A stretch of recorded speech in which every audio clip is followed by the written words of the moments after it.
So since you've asked me the question, how would you start on your photography, videography journey if you was, you know, starting out?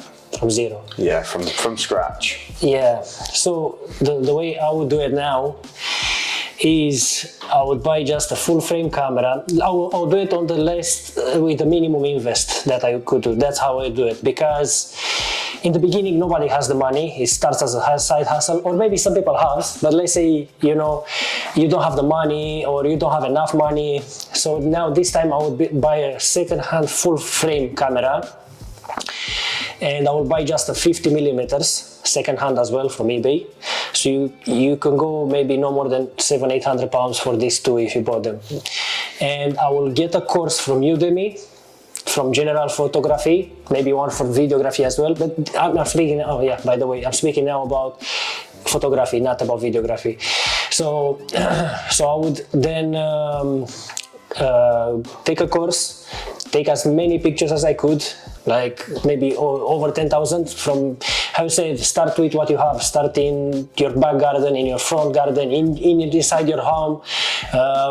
When you go in the parks, go and visit all the parks around where you live, 10 of them or whatever, go even further. Everywhere you go, take the camera all the time.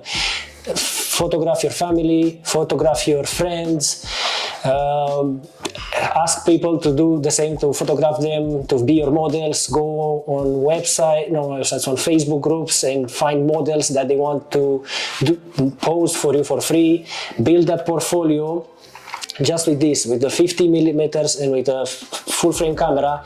And now, after I have all this knowledge, I'm confident that I can do the same quality work what I do with all my gear now. I mean, I can do, of course you need at one point more gear, and so you do bigger and bigger projects, but just to get you started, a full frame camera and a 50 millimeters lens, 1.4 if you can, if not 1.8 it's fine.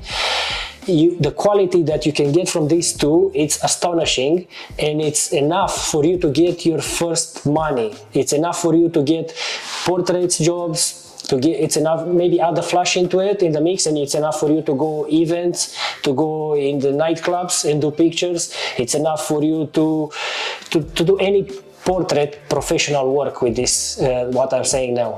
Even a full wedding, I know there were people online.